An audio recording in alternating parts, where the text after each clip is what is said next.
Canal FM. Toto vive a no aweto egbe do mi awezon wa egbe mi we nenyon bi wona me yin dare de Teresa ahun le de kudo equipe pata mi do wezon na mi va Théophile Pointa wezon. Yo lo dare de. A o metode. O fon lo. Ivio. O fon. Ni sobe do. Ni soro. Le wele ya. A mi da pena ma wo. O lambera ti so wezon. Yo dare de. A o mi an. O fon. Ivio de. O le wa no bola ko mi.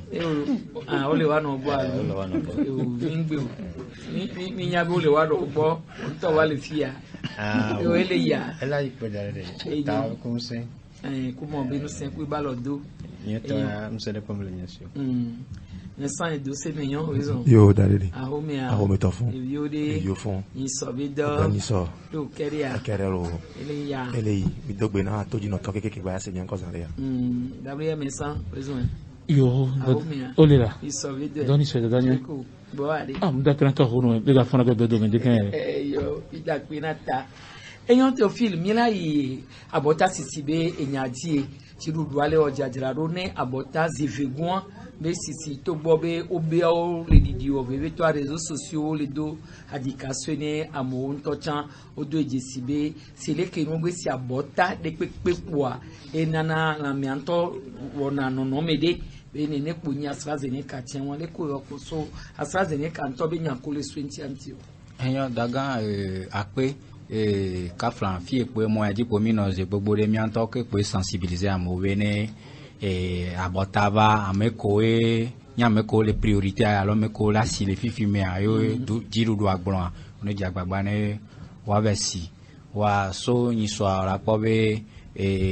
chaje alogbo do la me gbogbo ro be kan me voilà pour ver aussi ameo information do ko circuler sans so kure abotantia information ko yin gbegbele ojo ti tamena mo subo so we ko la yin yan wa mi le gbon yin so be ne la nyu abe wa do alotena abota trop sensibilisation nywere na mo wa tin trogede me wa mi po be mi ave ko fan wa aussi be un po me ba vo anu ke ko mi agbon be abota ale si ale ye jivo ke mi pompo le fie yin so va ya la to je si be après a information do baba va be abota ko le si le to gwa be le duta be amo gbon be de ke le nanu ya de ke le na be no gbon be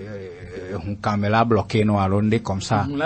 va ça kon voilà nkento le jira gbon wa hun la san kono boy va he va be amo be no be ne no le ne akwa alode tu prolojo ya wu wa bio se be to ke jiwa la swati ke va no be anu na jo ku le home bio ko la bio do ko se wa wa nu ke chen gba do vonvona mo la po be le consider o me la po be na amedo ko le odo ku do jiru do alo si minister alo amenkuta do ko egogo le du plotoa ojo va le onu asigbede ke ona si bo le menacer amone ne ta ka flana mere la sia voilà le donu klena mo ne amela po ebe dede no no gbo aka flan mu hia bo la donu kleno bo nyang po be nyu to enyi be bo wa sensibiliser amo sensibilisation nyo ubena ola do vonvona no donu klena mo no gbon be mi si aboto ne onu ya de ke jo abe mi anto mi la de ke e won trop menace mi le be mi a menacer amo kwa ke mi acha mi bana fia ta do ni ke mi acha ni be mi awebe a honefa ne mi akpata mi anolo. Nous écoute, tu as le diabète et tu dis que c'est les fake news. Vas-y, si tu arrives à Kégé avec forme grave,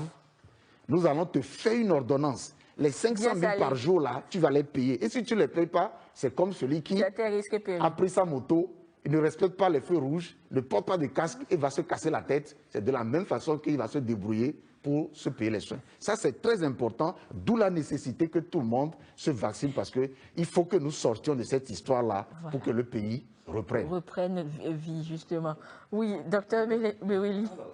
Peño Lambert. Pour d'aller de pour huya doko na iso basiantia. Nya bon moi nam le ko iko ni be adrede be nya ejo comme si film ko na tikea on to pe adre le ke ko ade tu no no odoa ebe adre beni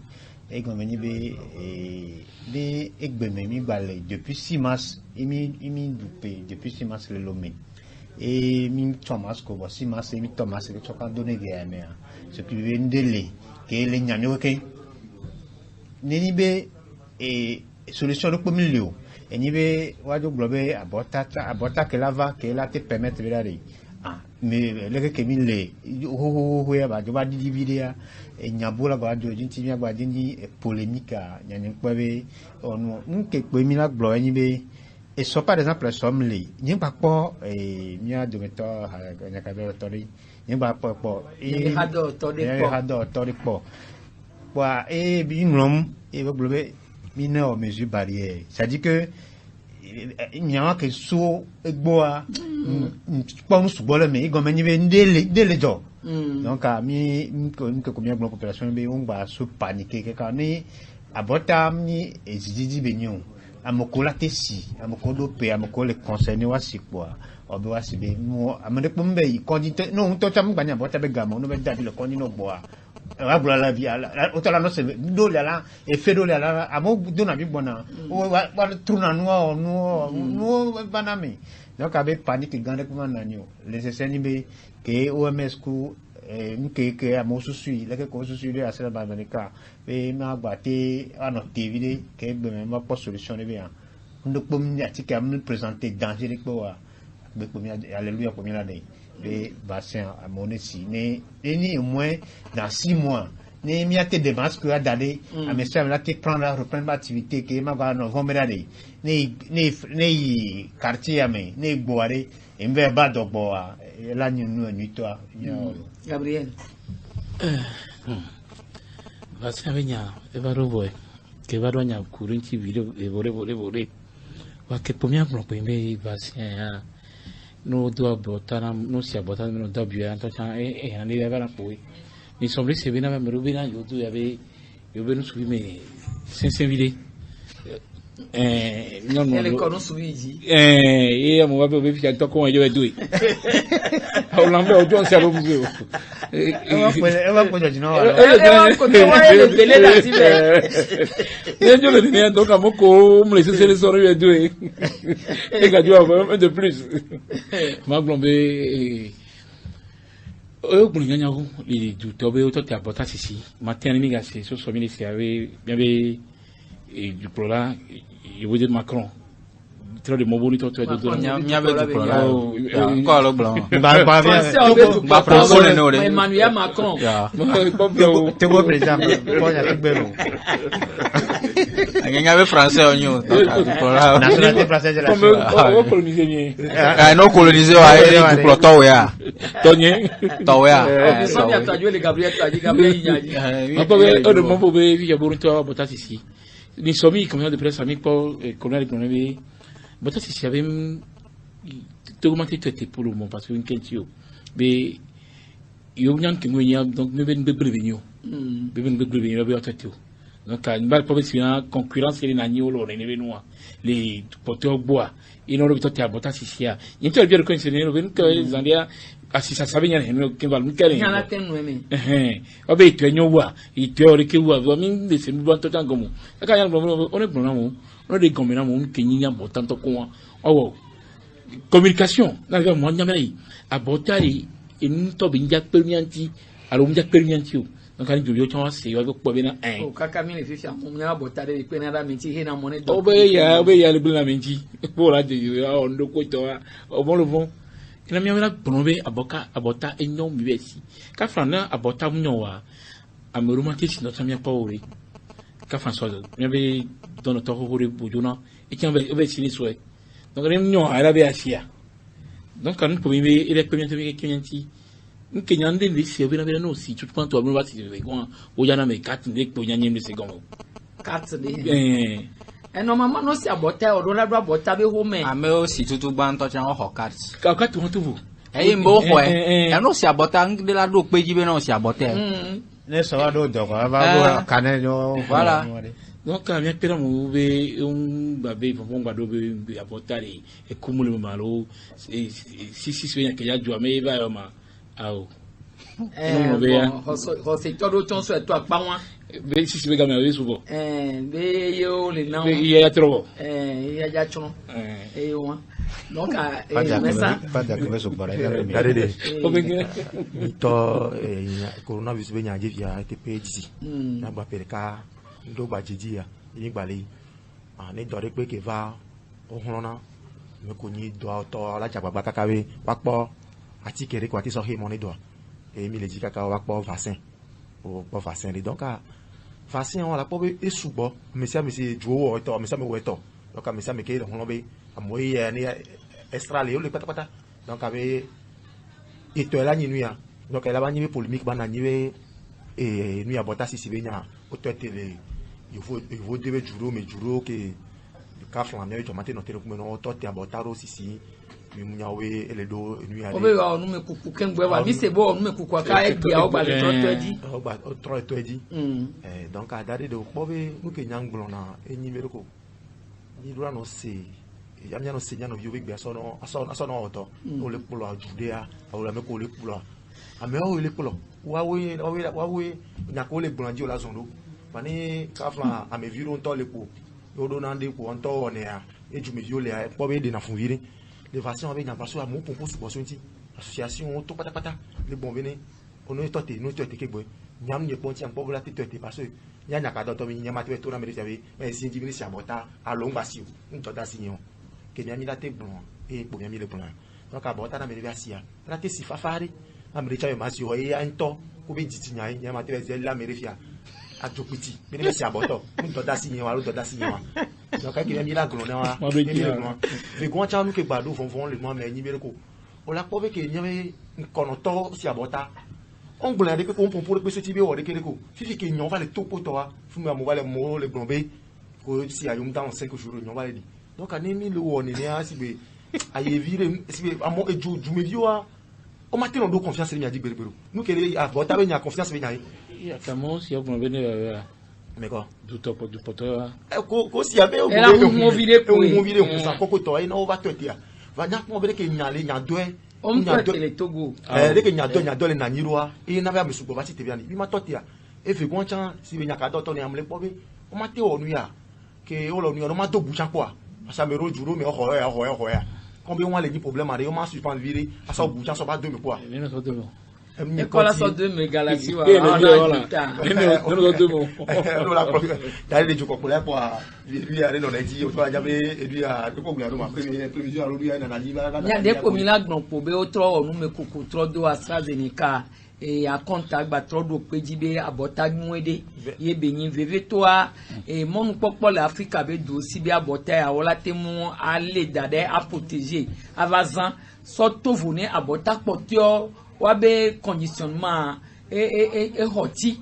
ne ola ho abota potio wa fi ko la da orogbo la no si e hoti wa eya pe latin support Africa be izozoa vide eye be latin pero juyo nti o latin si wale ovo de ntocha yovo de be dugbogoro o si na mi ape ovo wa evani bible go ba me sia me de be nu to le sai leke njama kpo no vinye to ele seri kamera wa poro WhatsApp diabe ame abele munyo ame abele opom nile mia enebe nle tongele joro AstraZeneca ji wa kegbe to be nkoro to gba to onu mekuku tro do nyode pe roji gba so yo vo nto gbo ba be abota nyode be nyi ke mja hin le pepegbe la menti o nde kenya ile mia be journal mia mi gbagbon be tuto no to edugbo nla ko le polo me semi no be nyogboa o gbagbon le tegbero dunu du comme vi obe etire no pona obe leke yo gbe si abota de to na mi va yiye be gbe hun mi kwa e ya tane ne po ya hun leke be hun ra mero are mo wa o la ten o fièvre zozo la ten va no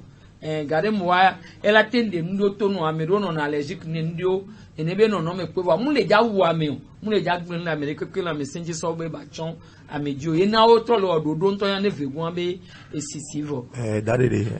nyakobula se yakobula wa no ni vero ko be be minister wa ma va be nyaji wa be toto wa e le do fonfon minister ju be do so bi ni ni do so bi na mi wa ne minister te le to le pompo le bomba me ke masi wa ne do kondi ale be le don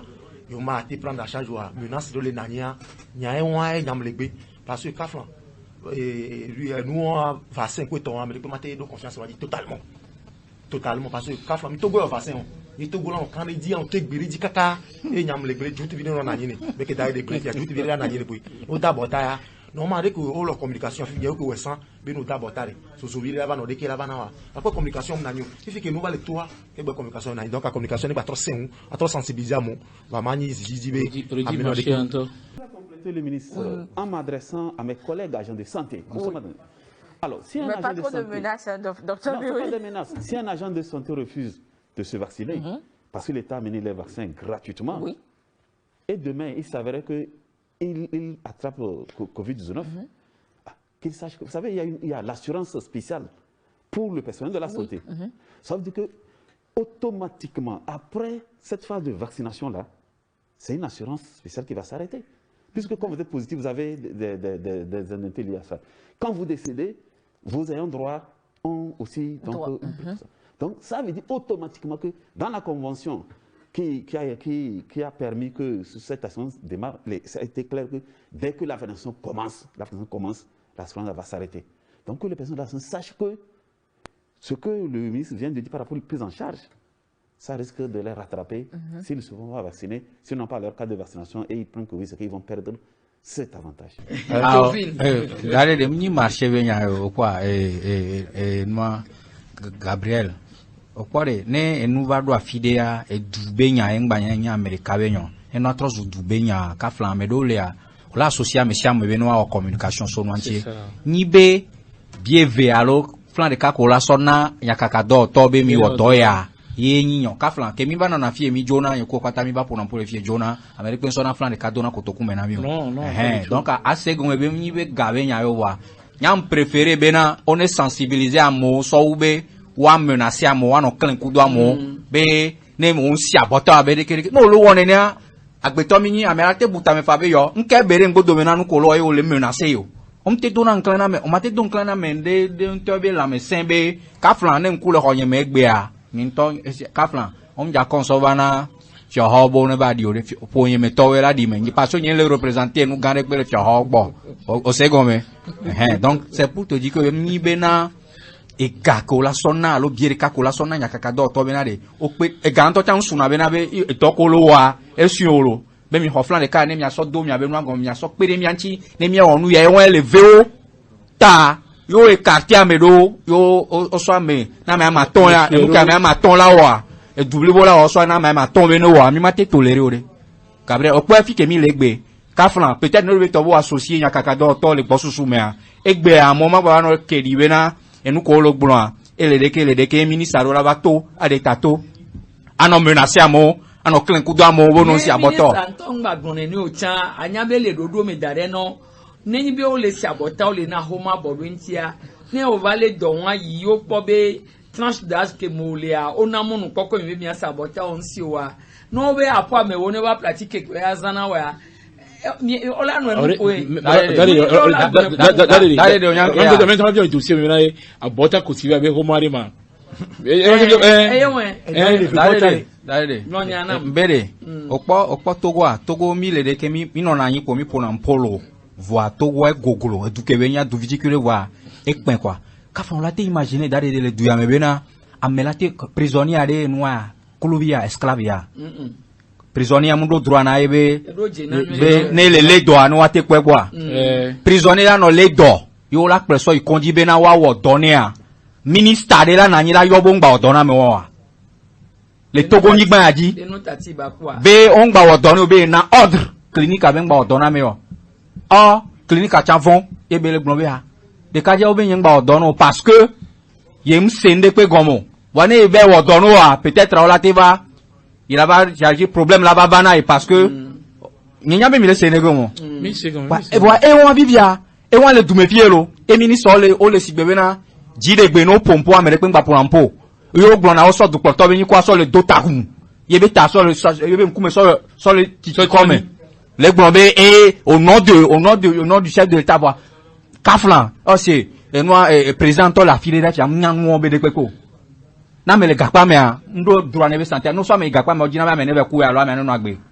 maman on la pas droit de l'homme tawe voilà donc et nous tombele ye ji egbe a ke kaflan egbe anya e mate yo amere pe be nkolo wa mi la te trova be jifa ne hia kwa enu le nene ke o le chances zozo le si papa me ke au même moment gbo accuser amedo le dumefie be o figa wa enye kuto Gabriel par exemple o accusé o be nye ko mi figa au même moment va ko be na a o be enu ko be mi fian mo le mo casier judiciaire agba le propre o libérer nye kuto wa o di nyami le dome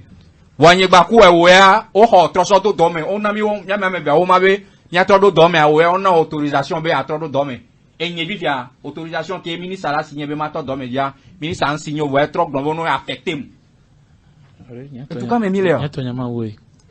tawa ma we alo yo to nyama we e be gon cha le vaccin be nyama dade ma so nyare so pe amoni se gon mewe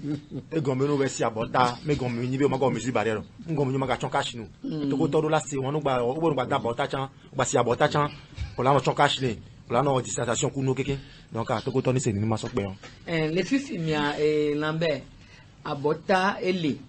voix Muni ame gbogbo de le kpo go mele sisi me yentia no gba si na me de nto chama dati le mesure barrière a chanti o no mesure barrière na be nya ko to le vevere wa ame ko npo do peke o la si no wa chan mesure barrière le vevere be wa odo eji le wa gbo no odo eji le wa gbo e chan le vevere dadere nya munarika ni sore na me nya be amoko do pe braton e o le ora li ti abota ko do me ko le présenter comme obésité c'est on dope blaton et me bio colonel Benari o le pe on ni amoko yin docteur o dope on ade o tonja du e bebe e o la du e mio journaliste o ade ke mio to ya noro journaliste on liste o mio ora o nyanyere bibiare on ta kwa le bio o ye be nya kebele jila bi yin be ma yo dope blaton voilà yo gogo na mo subo nya be do anti ade et puis won ko yo la do bola si be jibi abio wa comme Nyo mi ke mi jole kare kame mi ma tembro ntina o karo ti bi amola no on le buta wa buta se ti le kola we do kola sinamilo wa nyambo ola yia ola ka yo nyabe nyama yi o pe ai boy o ko le e be jibo ma gbo bele a ho se